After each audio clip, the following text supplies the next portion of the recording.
yang disampaikan bagi kami, itulah yang menjadi persoalan khusus bagi kami nelayan mengenai hasil tangkap.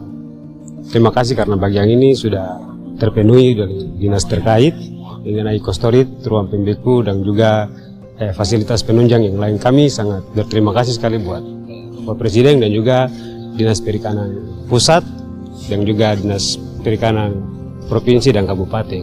Terima kasih untuk Bapak Presiden karena membantu kami dengan sarana dan prasarana yang ada, membantu kami untuk masyarakat nelayan kampung modern, nelayan modern, sehingga kami harus berubah, maju dan meningkatkan ekonomi keluarga untuk harus kami sejahtera, mandiri. Dengan memohon berkah dan anugerah Tuhan Yang Maha Esa, pada pagi hari ini saya resmikan Kampung Nelayan Modern Desa Samber Binyeri, Kabupaten Biak Numfor, Provinsi Papua.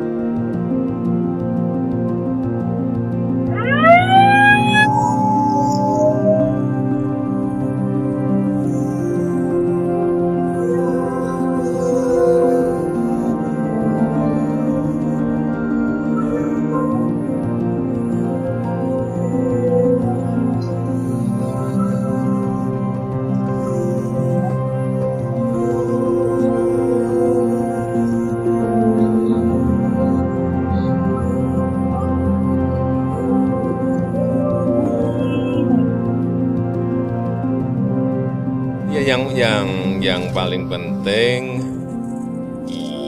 setelah dibangun itu manajemennya didampingi. Jangan sampai banyak cold yang gede-gede yang saya lihat di lapangan karena nggak bisa bayar listrik, akhirnya tidak bisa beroperasi, akhirnya ya mangkrak. Ini saya lihat kapasitasnya kecil, sesuai dengan kebutuhan itu bagus. Yang pertama. Yang kedua, harga jualnya es yang biasanya sekilo 1.500, yang biasanya sekilo 800, yang biasanya sekilo 1.600 sekarang 800. Nah, ini bisa jalan, artinya koperasinya bisa jalan, nelayannya juga dapat harga yang jauh lebih murah dari sebelumnya, separuhnya. Nah, kalau yang seperti ini akan berjalan karena nelayan membutuhkan dengan harga yang lebih murah, tapi koperasi juga dapat income sehingga pemeliharaan mesin-mesinnya bisa berjalan.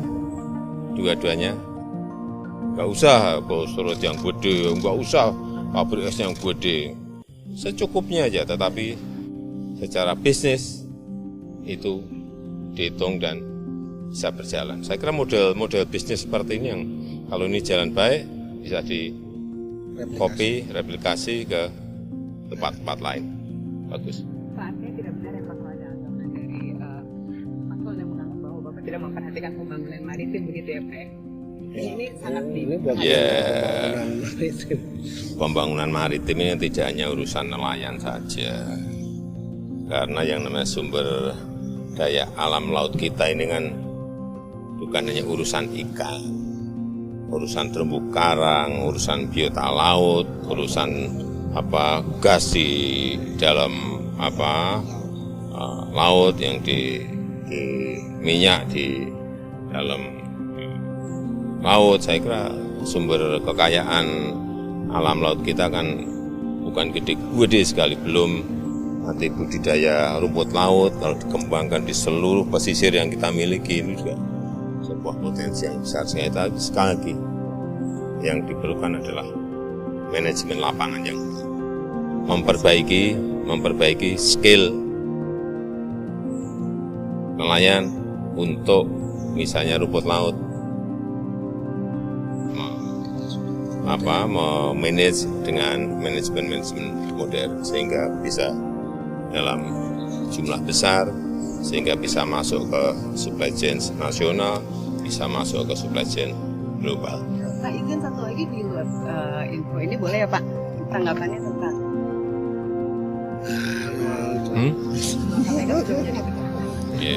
hormati semua proses hukum. Hormati semua proses hukum. Pak Presiden, ini kan untuk potensi laut di Biak ini kan diprediksi bisa mencapai menghasilkan devisa 1 triliun. Ini Pak tanggapannya sekarang? Yang perlu dilihat lagi adalah infrastruktur. Sehingga infrastruktur logistiknya terutama, sehingga semua hasil-hasil ini secepatnya bisa masuk ke pasar langsung. Sehingga yang diminta oleh Bupati ada penerbangan langsung misalnya ke Jepang, ada penerbangan langsung ke Amerika, ada penerbangan langsung yang Cina, yang itu adalah pasar-pasar tuna Indonesia. Tidak usah lewat tangan kedua, tangan ketiga. Saya kira ini akan bisa memperbaiki harga dan juga kesejahteraan nelayan akan mendapatkan imbas. Jadi yang saya lihat itu, jadi membutuhkan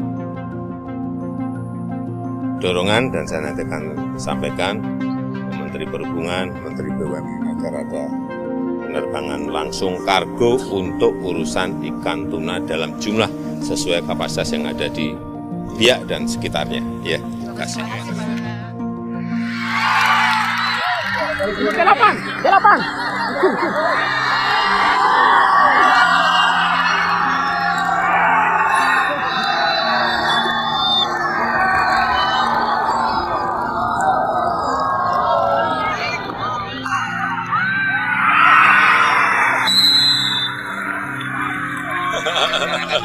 Oh, tiba-tiba pengen main sepak bola nih Pak di Biak? Enggak, ini udah 2 minggu ini nggak olahraga, jadi pengen olahraga gitu aja sama anak kampung di